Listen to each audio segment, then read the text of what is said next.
Hey wrestling fans, welcome back to DirtSheets.com. I'm Zach Brown, with me as always David Martell. We're here to talk wrestling once again this week, and we are talking Monday Night Raw. This past week was a big Raw, a lot of things happened, let's get into it. And first on the show was Daniel Bryan coming out and calling out Randy Orton essentially. I thought it was kind of a hot opening to Raw because Daniel Bryan was cutting a pretty good promo, and Orton came out, just immediately challenged him to a fight. It kind of devolved from there. What did you think of the opening segment, David? Well, if you don't know, this Randy Orton thing's been going on for the last week or so. Mm-hmm. Well, even further when, the tag team thing or whatever. But last Monday, they closed Daniel Bryan's match because they said he was injured, whatever. They stopped it. Triple H did. Then on SmackDown, they had another match where Daniel Bryan won by countout, but Daniel Bryan said he wanted to win legit, and that's what the opening segment was. And I did like it because I think that's cool that he wants to a defiant win to make him look good, and that's what I want to see. So because a win for Daniel Bryan against Randy Orton is huge, however way you look at it. Because I don't think he's ever beat Randy Orton. I don't know if he's ever faced him up until this time period. Right. And that's what I want to see, because that's huge. That's a big win. Randy Orton is a big deal. So that was cool. Randy Orton comes out, which is also good, and he basically says, let's stop talking and fight. Let's fight. And then they just start brawling, and their match doesn't really happen. It's a double count or disqualification or something like that. No, it was double count. Yeah. So. That's how that was. I did like it because it just built this feud in a sense of how each one really wants to win that much. It's a big deal for them to win. So I like that. It's such a basic little feud, and I'm a big fan of basic feuds. Sure, yeah. Very simple things. Someone just looking to prove themselves. Yeah, it's fantastic. And they're both faces or whatever, and it just works. It works very well. I agree. The thing that impressed me about this episode of Raw is that tonight was all about storylines. There's maybe 3 or 4 different storylines happening throughout the show. Yeah, each storyline got a solid chunk of time. Yeah, and you know what it was is that each storyline for the most part is very interesting. I didn't think about that, but you're right. Everything had its time, and it just all clicked very well together. Yeah, there's still some throwaway stuff like the triple threat tag team match, even though it's not a triple threat. Even that really, because even that was okay. The past several weeks they've been building up to Usos. Yeah, that I like. And even on I watched not Superstars, but Main Event last week, and they had a 6-man tag. They lost the Usos. Oh, did they? Okay. Well, it doesn't matter. They won the important show. The Usos and Justin Gabriel. Okay. Justin Gabriel was the one who was pinned. But it's been going. This little type of feud's been going on, and they're building up the Usos, so the Shield have somebody to face. So even that for me worked. I knew they were going to really. When I say that, I didn't care for the match. The match was kind of throwaway. Yeah, it wasn't. Definitely not a good match by any means. But it's fine to set up the number 1 contenders. The Shield comes out. It's interesting. All that. Are they going to beat the Shield? Probably not. Probably, of course not. Let's be honest. Yeah. When I mentioned throwaway stuff, I was really going for more of the Great Khali stuff. Ryback beat him, but anything with the Great Khali and his ragtag team. Most of the matches were not good or memorable. Right, that's the thing. Yeah. Well, one was, but for the show is almost solely a storyline driven show. Yeah. And the matches just didn't really matter because they're just kind of. They're building the pay-per-view. They're building up to Money in the Bank. We had Del Rio versus Jericho. Yeah, which was decent. It was just putting two big guys together. Del Rio gets disqualified because what's his face? Rodriguez comes in with the bucket, hits him with the bucket, which is fine. What I did like about that match was the back and forth submissions, the trading off. That's really good because you'd think that Jericho was going to tap. Yeah, and then he switches around, walls to Jericho. I like that. I like that Rodriguez interrupted that because it was kind of obvious that Del Rio was going to tap otherwise. So I dug that. It's really a night of storylines, and one of the big ones was CM Punk squaring off with Paul Heyman on the mic. that was probably promo of the night for me. Oh, definitely. That's great. I mean, between both men. Both men, yeah. CM Punk delivered a fiery cannonball of a promo. It was awesome. It reminds me of why CM Punk is so good on the mic. But Paul Heyman was very good too. Right back at it. Yeah. Paul Heyman has been gold since he's come back to the WWE. Mm-hmm. He's been complete gold on the mic. Yes. But my probably favorite part of that promo was CM Punk was like, tell Brock Lesnar I'm coming for him. Mm-hmm. Like, I don't care if he's bigger than me. I don't care if he's stronger than me. Mm-hmm. I'm the best in the world. I'm the best wrestler in the world. Sure. And that excites me because, one, I love CM Punk. He's a great wrestler. Mm-hmm. And I think Brock Lesnar is insane. Oh, yeah, of course. Yeah. His in-ring work the past, year or so, I've loved it personally. I know it's not everyone's thing, but I loved it too. I've totally loved it. For me, Brock Lesnar is a monster, and he needs to kill people, and that's what I want to see him do, and that's what he's been doing, and I love it. So for those two guys to go against each other, I think it's going to be a big. It's going to be deal. great. They're definitely saving it for SummerSlam. Totally. Because CM Punk's in the Money in the Bank, but. Well, on that note, the moment I really liked in that segment was when CM Punk recalls his entire time in OVW and how both of them, at different points in the conversation, reference how Paul Heyman got emails, text messages, phone calls telling him to fire CM Punk. CM Punk's not the guy. He's not the type of guy they want in the main event. And it was really powerful television because it's just like their relationship is long running, rooted, and it is it is really interesting to watch. And I like them calling back to that tumultuous time for him that was in 2005, 2006. You hear about it online. You hear about it in their documentary stuff. And I like them calling attention to it on the show. So. Anytime you connect history, yeah, totally. I love that. And call attention to what happens backstage too. Whenever you can connect things, it just makes it so much better because it's like, man, I've been watching years of this or something. Totally. It just flows well. I totally agree. Something that honestly, one of the big awful points of the night was John Cena's promo. Can you if anyone can watch John Cena's promo and pick it out from a lineup of other John Cena promos and tell you which one was which, you please, the only difference is the shirt he's wearing, honestly. The shirt is the only difference because he cuts the most generic, easy pop promos that are just say nothing. They're just, I'm Superman, and you listen to these people. He's calling on, WWE Hall of Famers, say, their retirements and all that, blah blah blah. I love the crowd and the reactions I get. Just a waste of time, gigantic waste of time. Be something different. Yeah, he can't reinvent himself. The same. He refuses to. Thing. Yeah. Say what you want about his long overdue heel turn, how it should have happened years ago. The man can't reinvent himself. I don't know if he could turn heel now if he tried.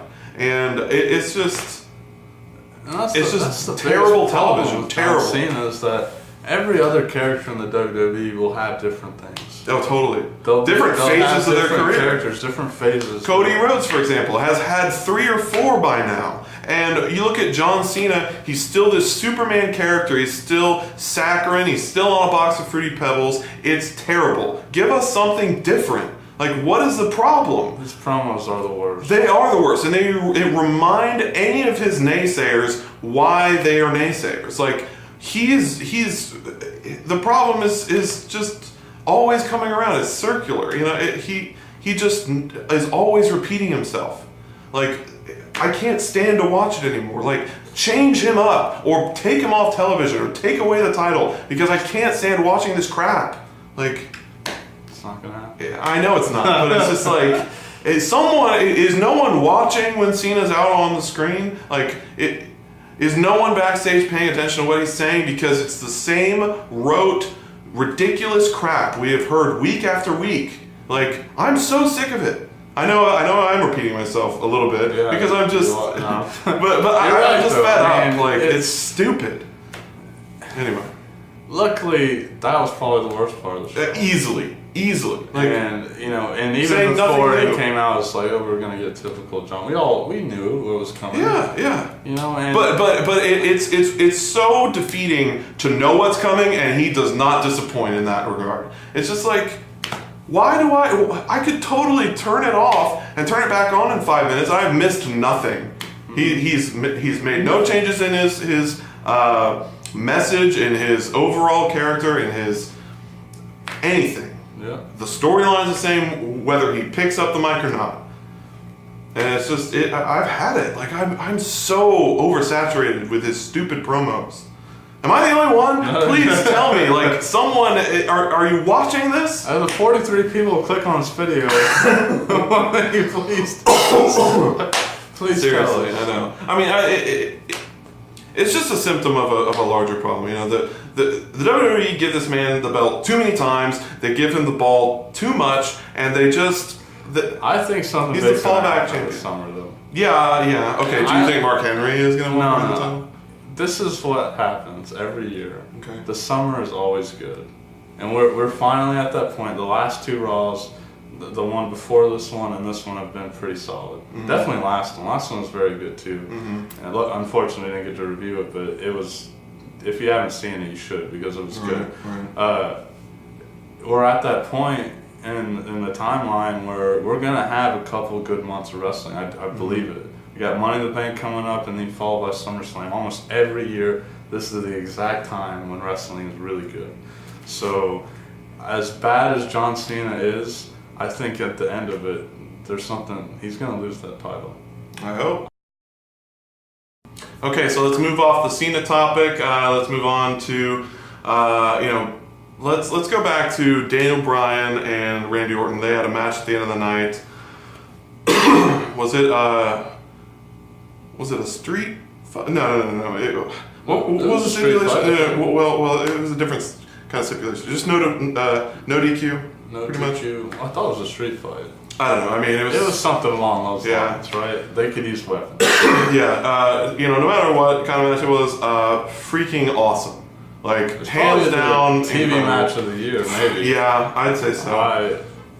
It's hard to say, but it's really up there because that was pay-per-view quality. These guys went to war, like complete to war. One thing, Daniel Bryan gets most of the credit, but Randy Orton, when he's in this type of match, he's phenomenal. Yeah. He's done the same stuff with Christian, with Triple H, and have had phenomenal matches. And again, as much as Randy Orton might be bland to some people, and he might not be great with every wrestler, in this type of match, he's always good. He pulled out all the stops here. He had a He very takes a beating, and he doesn't did. complain about it. Yeah. He just takes a beating. Yeah, and he had a very fast pace, just like Bryan. There's a great moment when they're going, yes, no, and Bryan goes, yes, and Orton just hits him with a drop kick. Straight drop kick out of nowhere. Beautiful, just a beautiful He has the sequence. best drop kick by far. Yeah, it's definitely It's my like favorite. top three. The way he pulled that off, who else can do that? I don't know. There was no momentum. It's just like, bleh. Yeah, I know. He's standing and he's not, and it's just like. There's moments with the kendo stick where he has a no lock and Orton grabs the kendo stick and he's just battering Bryan with it, and then he totally went to town on him after that. When Bryan's like kicking him and kendo stick. Oh, at the same dude, time. that was incredible! Kendo just sticks are the textbook. best weapon. A match like this will sell you on the kendo stick for sure. If you're not decided on the kendo stick, this match will make Stick's you the decide. best because Yeah. one, you don't need to hit people in the head. And Right. it's still awesome. Also, glorious table spots. Even just the first table spot when he grabbed Orton off of the apron and It was landed him on the genius table. because it was smart. When you're watching that, you're thinking, Yeah. wow, instead of doing the typical missed drop kick or something through the ropes, Yeah. he goes under him and then powerbomb. Yeah, it was great. Another powerbomb, freaking Daniel Bryan jumps off the top rope and Randy Orton turns Totally, out. yeah. Even simple spots like that where there's no weapons involved, these guys were firing all Randy cylinders. Orton like pulling some fisherman suplex through a table, like throwing him behind through a table. That was sick too. Even though, Bryan didn't totally land square on the table, but it was still awesome. Still awesome. Yeah, I mean, that first table spot is really where the match just went to a whole nother level. They were doing A+ stuff, just quality work, and it's stuff like this that makes you excited to be a wrestling fan. A match like this makes you a Randy Orton fan all over again. If you weren't already on the Daniel Bryan train, you are on the train now. Orton for me. Oh, totally. Yeah, that's the thing. Is that like I've been stale on Randy Orton for a long time. This match is like, dude, Orton is the man. It brought me back to 07. Like Orton used to be one of our favorite wrestlers. Yeah, back in like 07. Used to be way on the Randy Orton train. Yeah, like pre WrestleMania 25, he was awesome. This made me this reminded me about how good Randy Orton is and why he deserved that spot. I mean, a match like this is just, it should be every week on Raw, that kind of thing, So I can't sing his praises highly enough. That's pay-per-view quality, 100%. And the way it ended was just awesome. Genius. The freaking Randy Orton goes for the same, kendo stick while he has the lock on, and then Daniel just grabs it and then uses it as totally. At first I was like, oh, they're redoing the spot. Do they not have enough to do? But then as soon as he turns into no lock, I was like, this is incredible. Like it looks sick. It looks sick. Even if it doesn't hurt, it looks like it does. It looks bad for Randy Orton. So it made total sense for him to tap to that. Really put Daniel Bryan over. And just like, if he's not over already, I mean, just like, did you see the crowd? Did you see the crowd when they're doing? The whole crowd is doing this. I know, and it's just like, for me, even the best. I mean, the handshake at the end. Is awesome for me because okay, that's some real respect. They had a war. Yeah. And Orton can respect Daniel Bryan for beating him. I loved it. It's a moment like that makes me hope that Randy Orton turns heel next week. Like, I hope that, if he thinks, Daniel Bryan, who is, a guy that, everybody's been talking crap about Daniel Bryan storyline wise. If he loses to him and all that, then maybe he needs to reevaluate and turn heel, whatever. But what a perfect ending to Raw. The last 20 minutes of Raw, just A+ stuff. So, is there a storyline we're missing? Okay. Just real quick, the Divas storyline, even the Divas storyline is interesting right now. AJ coming out in a Caitlyn suit and even Big E with his terrible mic skills. He served a purpose. He did his job, and even that storyline is interesting. Yeah. Because Caitlyn's not a bad wrestler. No, and AJ's great too, and even Ascana is not that bad. Right, yeah. They also had a match on the main event that was not bad. Yeah. So that storyline's decent. Yeah, and it really reminded me of how AJ is really good on the mic, and now she's pretty much the best diva on the mic.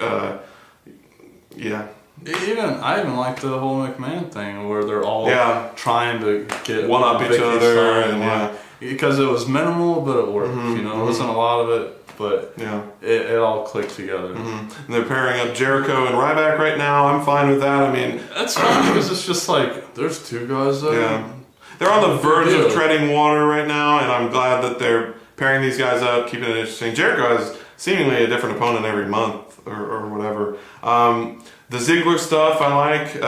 He only did a quick run-in, but I've said for a long time ago that Ziggler should have turned babyface, and now he is, and I like it. That's exactly the character he should be. Now I just wish he would drop everybody. Yeah. Oh yeah. I think it's Big E. Yeah. I think it's inevitable. His own man. Yeah. I think AJ and Big E might just be a thing. That's it. Is there anything we're missing? I think we should discuss the Money in the Bank ladder match. What a stacked match. Very first stacked. of all, we've got Kane, we got Daniel Bryan, Randy Orton, CM Punk, Christian, Sheamus. Is that 6? Yeah. And it wasn't an 8-man this year. Yeah, that's as stacked as it gets. That's a very stacked match. Probably the most stacked match. The most stacked as you can get without John Cena in there, thank God. But yeah, totally. I'm down totally. I think and you called it, and I later agreed with him. Daniel Bryan to win. I don't see anyone else winning. I see CM. Oh, and RVD. We missed RVD. RVD. Maybe there's 7. Maybe there's 8. Maybe we're missing someone. I think there's only 7. Okay. I don't know. I think we might be forgetting someone. There's a lot of people in that match. It's stacked. It is stacked. You know it It's is. 7 guys. Okay, all right. Anyways, RVD's not going to win. No. He's I going to would look hope not. awesome. He's not going to win. Yeah. Kane's definitely not going to win. No. Why would they have Randy Orton win if Daniel Bryan just beat him? That Yeah. makes sense to me. CM Punk's going to be taken out by Brock Lesnar. Yeah, you're right. It's inevitable. Yeah. 3 times would be ridiculous for him. You know, Christian, no, it makes sense for Daniel Bryan to win. And going back to last week, I know you didn't get to see Raw, Right. but John Cena's promo before the whole Mark Henry swerve, he said, you know, whoever has the Money in the Bank, I'm always ready. He said, you can't sneak up on me and win the title. Yeah. This is why I think Daniel Bryan's going to win, and he's going to call the title match for SummerSlam. There's not going to be a cash-in, a typical out of nowhere. I think he's going to try to win against John Cena legit at SummerSlam. I think he's going to win. Awesome. I know that's crazy to call the future like that, but that's what I'm going for. And by the way, Mark Henry against John Cena, fresh, honestly. You know, John Cena is as boring as ever, but Mark Henry makes it interesting. That angle last week, it makes it fresh. That whole fake retirement, brilliant. So That's what I do. yeah, it is what he does. He's got much more left in the tank. Real quick, we're gonna rate Raw. You give your rating first. I'm going to give it an 8. It's pretty high for me. Yeah, it is high for you. But the Daniel Bryan stuff really sold me. The building of storylines was pretty good. You know, it was a solid show. I wasn't really bored. There were some slow parts, but nothing really bad, I would say. Yeah. I was actually 100% thinking an 8 as well, so I'm giving it an 8 as well. Always copy. I knew you were going to say that, but I can't change my rating. It's not an 8.5, it's not a 7.5, it's an 8. Mine's an 8.1. No, it's not. We're not doing point ones. The thing for me is, yes, the matches weren't all great, but the match at the end overshadowed all the bad, nearly. There's still a John Cena problem. There's been a John Cena problem. It is what it is. Really, it's just all about the storylines in the last match. All the storylines right now are very solid. It's really, you know, turning over a new leaf from a couple of weeks ago. So, you know, hopefully they keep the trend up because this was a good episode. Keep that up. I think they will. The CM Punk came and stuff, all really good. Again, that last match. Watch that last match. If you did not see that Raw, seek that match out because it's quality. Quality. All right, anyway, for dirtsheets.com, I'm Zach Brown, David Martell. Keep reading the dirt sheets and enjoy your week in wrestling. Have a good week, guys. Bye. Bye.